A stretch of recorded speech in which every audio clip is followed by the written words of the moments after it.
results of their evil deeds as well as the results of their good deeds. So the human world therefore is supposed to be a very desirable world where they can evolve spiritually, where they can think on their own, think out their own destiny. They can make their life bright and beautiful here and now by consciously, deliberately acting in a certain way.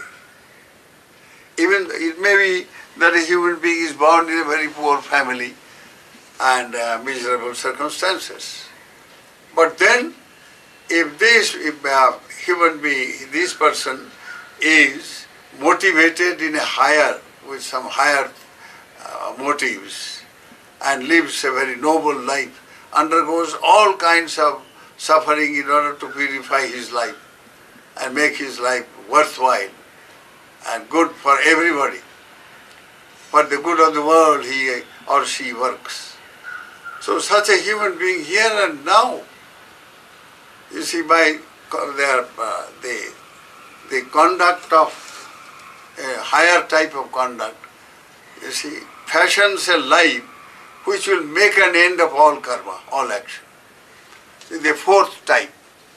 So here you, for instance, a person leads holy life. A person lives a life of a monk or a nun, renounces all the pleasures and all that of worldly existence. So such a person here and now creates a destiny where that person will be free from all karmas, all actions altogether. So the karma will be neither dark nor bright, producing neither dark nor bright results. And this person may develop higher consciousness, may meditate, first of all, this person practices all the shilas, the pancha shila for instance, or even more, and by bringing about ethical purity, purity of actions, such a person will bring about purity of mind, chitta vishuddhi. From shila vishuddhi, the mind, you see, chitta, he will live or she will live such a life that constantly it means purification of conduct, purification of mind, purification of life in every possible manner. So such a person does not commit either the dark or the bright type of karma, because the person has developed samadhi, has developed meditation and samadhi, and therewith lokuttara, the super mundane states of consciousness. Lokuttara chitta.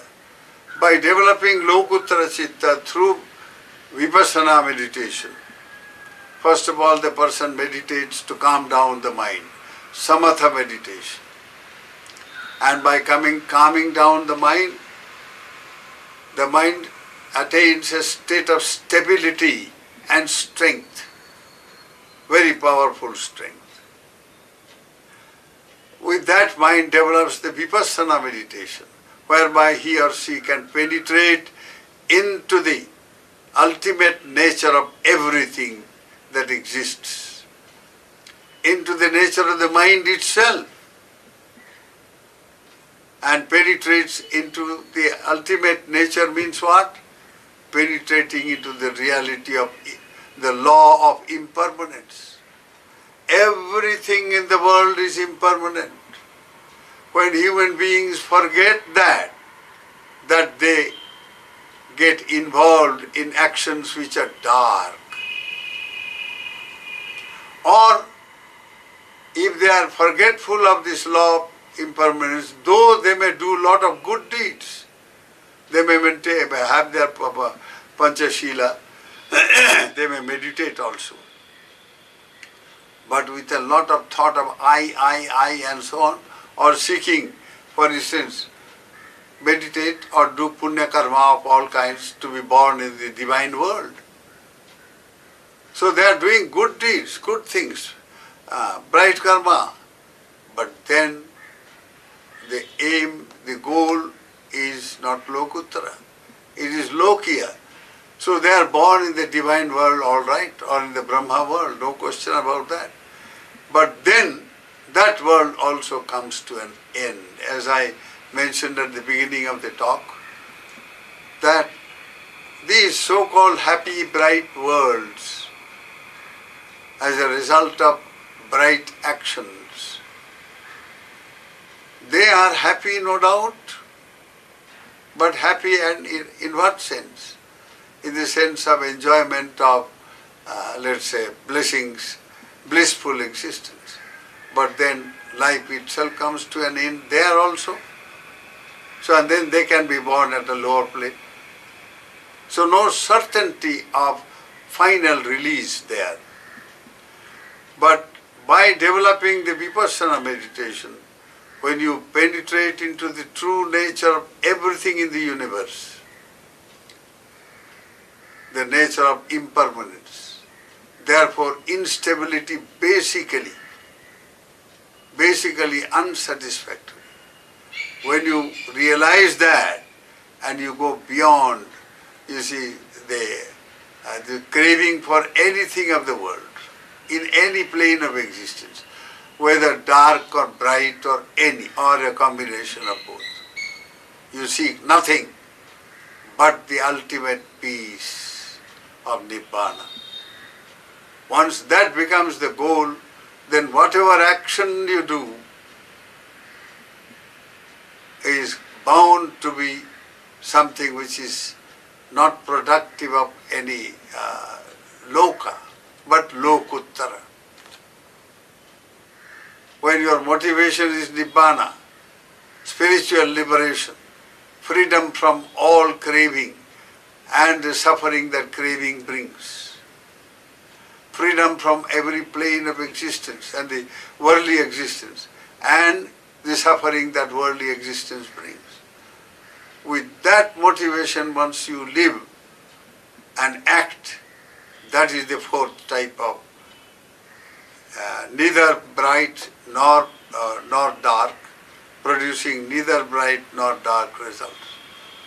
Because then with vipassana you attain the ultimate truth of Nibbana. The truth of Nibbana by penetrating into the ultimate nature of the world. Anicca, dukkha, anatta. Everything is impermanent, therefore everything is unsatisfactory. And it is because everything is interdependent and there is no such thing as a permanent element called Atma and all that. Ego. The non-self nature of everything. That everything is ultimately impersonally functioning. That knowledge or wisdom of impersonal unsubstantiality, when that knowledge appears and the mind undergoes transformation and you become a realized, enlightened being. So with this, today we have discussed about the 4 types of actions based upon the sutta here and their results. And that dimension of existence where both these 2 types do not exist, or the combination of that. With this I conclude. May the grace of Bhagavan Buddha surround your lives with wisdom and well-being. May you all be happy and well. Sukhino bhavantu.